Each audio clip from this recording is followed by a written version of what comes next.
Now on any of these problems that we're doing with parabolas, you are more than welcome to pause the video and try these out on your own. I'm going to get you started on this next one, but then I encourage you to work faster than I am. You can just let me play in the background and listen and then rewind as you need to. You might not even need me to get you started on this one, but I'm going to anyway, just in case. So we have y plus 1 quantity squared equals -4 times x minus 2. Now we've always said vertex form first. My y term is, or my y variable, my y term is going to be the one that's squared. So this is going to open horizontally.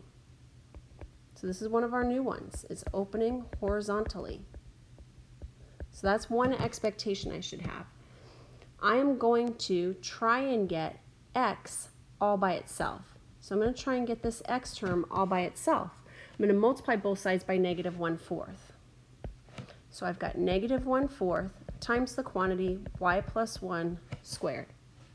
And now I've got equals x minus 2. Now if I want to solve for x, I just add 2 to both sides. So x equals -1/4 y plus 1 quantity squared plus 2. I've got a equals -1/4. That means we're opening to the left, and it's going to be wide because of that 1/4, so it's not going to be normal. And then we've got h is equal to +2, while k is equal to -1. So our vertex is going to be 2, -1. So we'll go right 2, down 1. There's our vertex.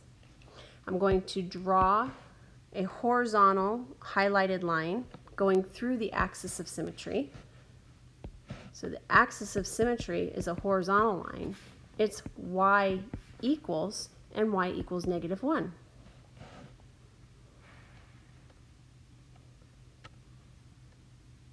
Then we're going to have our focus, our directrix, and our intercepts. But I want to get started real quick on just kind of graphing this.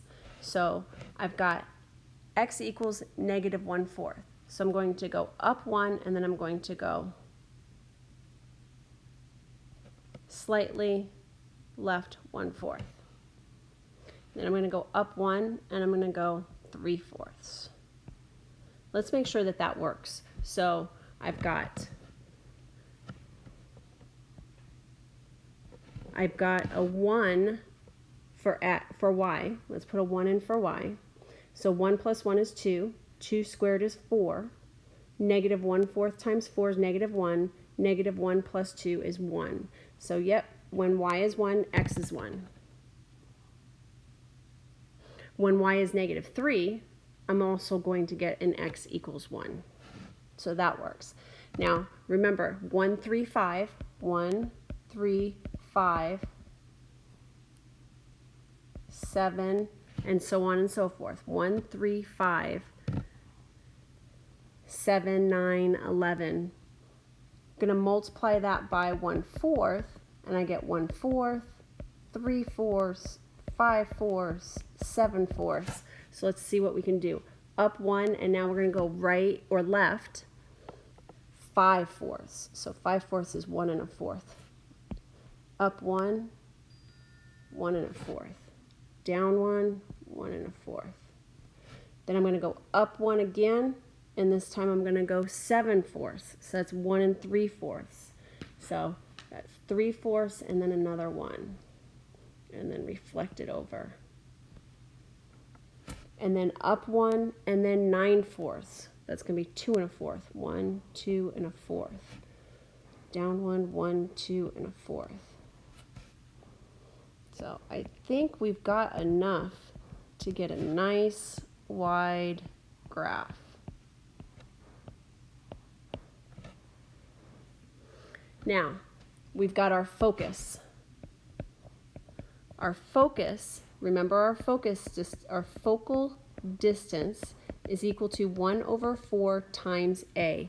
And a in this case was negative 1/4. So that's going to give me a negative 1. So that tells me left. Go to the vertex and go left 1. That's all the negative is telling us. So left 1 would put us at negative, positive 1, negative 1. So right 1 from the origin, right 1, down 1. The directrix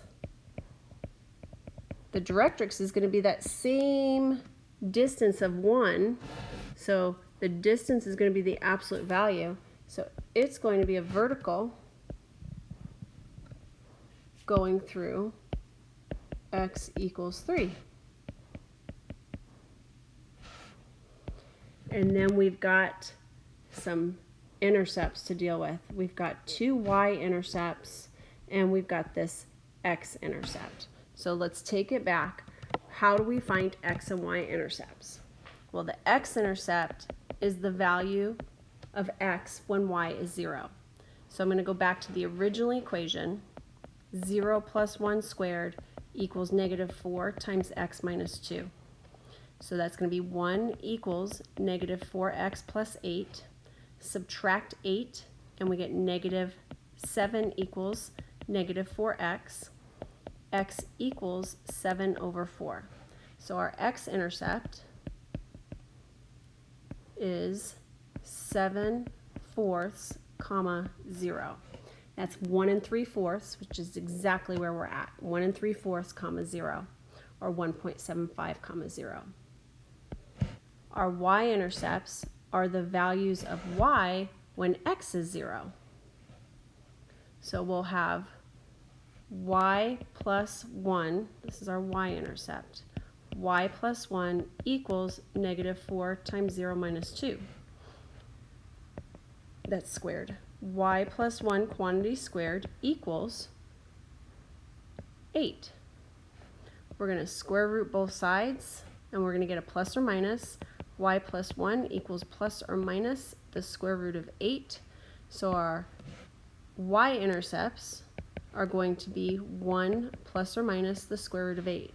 So we'll have 1 plus the square root of 8, 0. And we will have 1 minus the square root of 8, 0. Negative 1.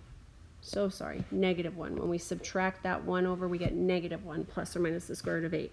Now, you might see this as negative 1 plus 2 times the square root of 2, 0. Negative 1 minus 2 square root of 2, 0. These are exact values. I have complete faith that you can put the square root of 8 into your calculator and you can calculate negative 1 plus the square root of 8 and get a decimal, negative 1 minus the square root of 8, get a decimal, but I think this is the more uncommon, the less common way of seeing your x-intercept in exact form, so that's why I wanted to include that for you. If you did use a calculator though, you would have gotten, let's just check your answers, you would have gotten, and I'm gonna have to go back and fix this. And I'm gonna go right back to the negative 1 part, this way I can make this a nice clean video. But just in case I don't do that, let me just tell you, this should have been 0, these are backwards. Because these are your y-intercepts, not your x-intercepts. I'm going to try and make this clean though. So I'm going to go back to that right